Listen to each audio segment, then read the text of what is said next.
আপনারা জানেন 24-এর ছাত্র জনতার অভ্যুত্থান ছিল এদেশের সকল পেশার মানুষের সম্মিলিত বিস্ফোরণ। তারা গত 16 বছরে বিভিন্নভাবে বঞ্চিতের শিকার হয়েছে, বিভিন্ন ধরনের জুলুমের শিকার হয়েছে। তো আন্দোলনের শুরু থেকে এটা মূলত প্রথমে কোটা আন্দোলন ছিল, পরবর্তীতে 14 জুলাই খুনি হাসিনা এই আন্দোলনে যারা করছে তাদেরকে রাজাকারের সাথে তুলনা করে, এবং তার প্রেক্ষিতে ওদিন রাতেই ঢাকা বিশ্ববিদ্যালয়ের শিক্ষার্থী ভাই বোনরা তুমি কি আমি কে রাজাকার রাজাকার স্লোগানে পুরো ক্যাম্পাসকে মুখরিত করে। পরবর্তী দিন এটার প্রতিবাদে রাজু ভাস্কর্যে প্রোগ্রাম দেওয়া হয়। আমাদের প্রোগ্রাম শান্তিপূর্ণভাবে শুরু হয়েছিল, কিন্তু খুনি হাসিনা এবং তার দোসর ছাত্রলীগ আমাদের শিক্ষার্থী ভাই বোনদের উপর ন্যাক্কারজনক হামলা করে, এবং সেদিন দেখতে পেয়েছিলেন ইসরায়েলিরা যেভাবে ফিলিস্তিনিদের উপর হামলা করে ওইভাবে বর্বরভাবে আমাদের ভাই বোনদের উপর হামলা করেছিল, এবং আমাদের বোনদের রক্তাক্ত চেহারা সারা দেশে ছড়িয়ে পড়েছিল। আমাদের বোনদের রক্তাক্ত চেহারা, ভাইদের রক্তাক্ত দেহ নিয়ে যখন আমরা হাসপাতালে যাচ্ছিলাম সেখানেও আমাদের উপর হামলা করা হয়। যখন আমরা এক্সরে রিপোর্ট করছিলাম হাসপাতালে, ঢাকা মেডিকেলে, সে জায়গায় আমাদের ভাই বোনদের উপর হামলা করে। এবং ওই দিনে আমরা সিদ্ধান্ত নিই আমাদের এই আন্দোলন আমরা আর কোটার মধ্যে সীমাবদ্ধ রাখবো না। খুনি হাসিনার পতন নিশ্চিত না হওয়ার আগ পর্যন্ত আমরা আমাদের আন্দোলনকে চালিয়ে যাব। এবং পরবর্তী দিন শহীদ মিনারে আমরা এটার প্রতিবাদে আমাদের কর্মসূচি ঘোষণা করি, একই সাথে সারা দেশে বিক্ষোভ কর্মসূচি ঘোষণা দেওয়া হয়। এবং আপনারা দেখতে পেয়েছেন সেদিন শহীদ মিনারে লোকে লোকারণ্য হয়ে যায়, ঢাকার বিভিন্ন প্রান্ত থেকে মুক্তিকামী জনতা তারা একত্রিত হয়। এবং প্রোগ্রাম যখন চলছিল সে সময় আমরা শুনতে পাই আমাদের আবু সাইদ রংপুরে শহীদ হয়েছে। আবু সাইদ এভাবে তার দুই হাতকে প্রসারিত করে সে বলছিল বুকের ভিতর অনেক ঝড়, বুক পেতেছি গুলি কর। এবং আমরা একই সাথে শুনতে পেয়েছি চট্টগ্রামে আমাদের ভাই ওয়াসিম শহীদ হয়েছে, চট্টগ্রামে শান্ত শহীদ হয়েছে, এভাবে সারা দেশে মোট 6 জন ভাই শহীদ হয়েছে। এবং আমরা সেই প্রোগ্রামে আমরা শপথবদ্ধ হই এই শহীদের বদলা না নেওয়ার আগ পর্যন্ত, খুনি হাসিনার পতন নিশ্চিত না করার আগ পর্যন্ত আমরা আমাদের আন্দোলনকে চালিয়ে যাব। এবং সেই আলোকে পরবর্তী দিন ঢাকা বিশ্ববিদ্যালয়ে গাইবানা জানাজা আয়োজন করি, এবং 6 জন শহীদের জন্য 6টা কফিন আমরা ক্যাম্পাসে ঢুকে গাইবানা জানাজা শুরু হওয়ার আগ মুহূর্তে আমরা সংক্ষিপ্ত একটি প্রোগ্রাম করি, এবং সেখানেই হামলা হয়। পরবর্তী ওই দিনেই ঢাকা বিশ্ববিদ্যালয়ে ক্যাম্পাস বন্ধ ঘোষণা করে। তো যে ক্যাম্পাস থেকে আন্দোলনটা শুরু হয়েছে সেই ক্যাম্পাসেই বন্ধ ঘোষণা করছে। পরবর্তীতে এখন আমরা চিন্তা করলাম কিভাবে আন্দোলনটাকে সারা দেশব্যাপী ছড়িয়ে দেওয়া যায়। সে আলোকে সমন্বয়ক, বিভিন্ন রাজনৈতিক সংগঠনের নেতৃবৃন্দ, বাকি যারা অংশীজন আছে আমরা তাদের সাথে আলাপ করি। সে আলোকে আমরা সিদ্ধান্ত নিই এই আন্দোলনটাকে আমরা এখন ঢাকা পার্শ্ববর্তী জেলা সহ সারা দেশে আমরা ছড়াই দিব, এবং প্রাইভেট ইউনিভার্সিটি যারা শিক্ষার্থী আছে আমরা তাদেরকে এঙ্গেজ করব। তো সে আলোকে আমরা সন্ধ্যায় মিটিং করেছিলাম। পরবর্তী দিন 18 জুলাই আমাদের প্রাইভেট ইউনিভার্সিটির ভাই বোনরা তাদের আবু সাইদের মতো করে তারা তাদের বুককে পেতে দিয়েছিল, এবং প্রাইভেট ইউনিভার্সিটির ভাই বোনরা সেদিন যেই সাহস দেখিয়েছিল সেই সাহসের মাধ্যমে আমাদের এই আন্দোলনে নতুন মাত্রা যুক্ত করে। এবং এর মধ্যে আমরা শুনতে পাচ্ছিলাম সরকার বিভিন্ন ধরনের ষড়যন্ত্র করছিল, সমন্বয়কদের একটা গ্রুপকে তারা বিভিন্নভাবে চায়ের টেবিলে ডাকছিল, আন্দোলনের দাবি দেওয়া তারা মেনে নেওয়ার জন্য বিভিন্ন ধরনের তারা ট্র্যাপ দেখাচ্ছিল। তখন আমরা বলছিলাম রক্তের উপর কোনো ধরনের সংলাপ হইতে পারে না। এবং একই সাথে আমরা শুনছিলাম সরকার যে কোনো সময় ইন্টারনেট ব্ল্যাক আউট করে দিতে পারে, কারফিউ জারি করতে পারে। এবং এই অবস্থায় আমরা এমন একটা কর্মসূচির কথা ভাবছিলাম যেন নেতা থাকুক আর না থাকুক যেন কর্মসূচি চলতে থাকে, আন্দোলন যেন চলতে থাকে। সে আলোকে আমরা একটা 9 দফা তৈরি করেছিলাম, এবং 9 দফার খসড়া ইন্টারনেট থাকা অবস্থায় আমরা তৈরি করেছিলাম, এবং মূল সমন্বয়কদের সাথে আমরা আলাপ করেছিলাম।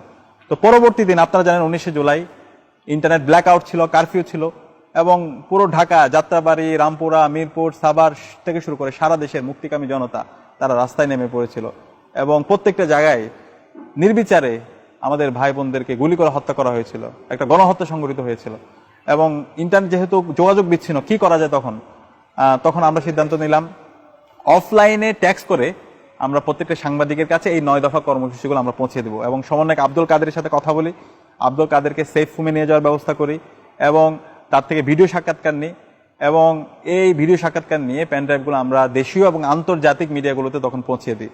তো তখন আপনারা জানেন প্রেক্ষাপট, দেশীয় যে মিডিয়াগুলো ছিল তারা ফেসিবাদের পারপাস সার্ভ করছিল, তারা বিভিন্নভাবে প্রপাগান্ডা চালাচ্ছিল। তখন আমরা আন্তর্জাতিক মিডিয়াগুলোর কাছে নিয়ে যাই, আন্তর্জাতিক মিডিয়া এই জায়গায় আমাদেরকে বিভিন্নভাবে সহায়তা করেছিল। এবং সে 19 তারিখ থেকে 25 তারিখ পর্যন্ত একটা গণহত্যা সংঘটিত হয়।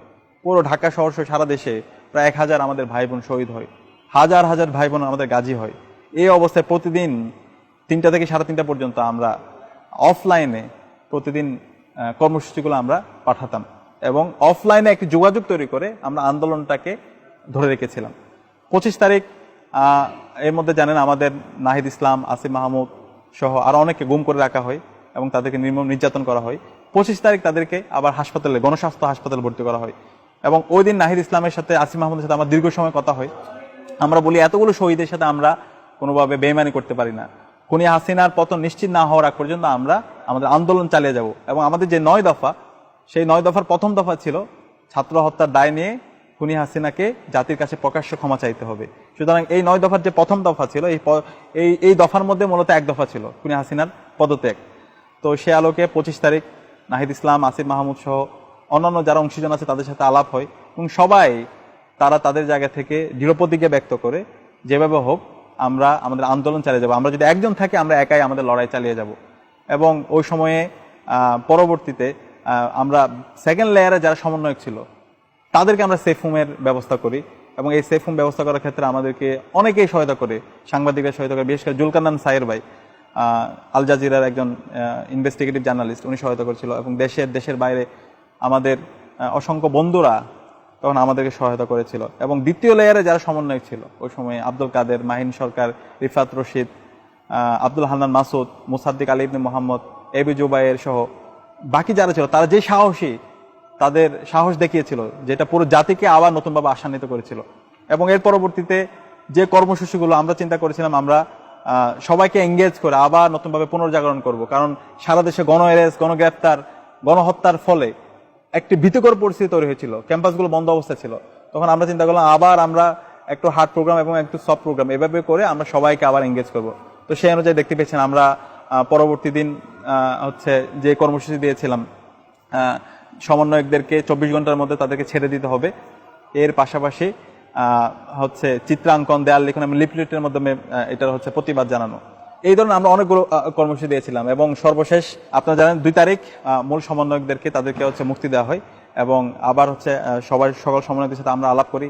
এবং 3 তারিখ এক দফা ঘোষণা করা হয় এবং এক দফার মাধ্যমে দেশের আপামর ছাত্র জনতা তারা রাস্তায় নেমে পড়ে। এবং 4 তারিখ শাহবাগে আমরা অবস্থান করি এবং 5 তারিখ মার্চ টু ঢাকা কর্মসূচি ঘোষণা করা হয়। এবং সেদিন সারা দেশের ছাত্র জনতা তারা ঢাকা অভিমুখে রওনা হয়।